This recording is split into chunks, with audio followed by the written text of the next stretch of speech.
If you're in an apartment or a home that doesn't have a water filtration system, this AquaTrue shower head, it's awesome. So there you can see how easily it is to replace the filter. It's inside right in the middle.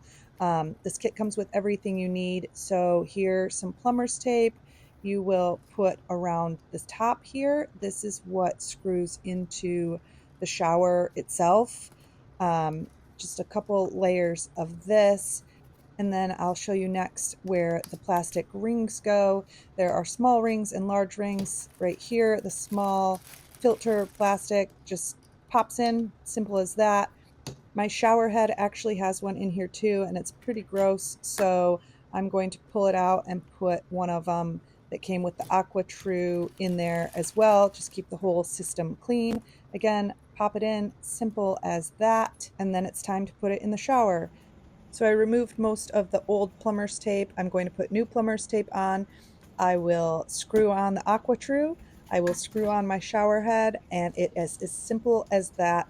If you are looking for clean water in your shower, I highly recommend this system.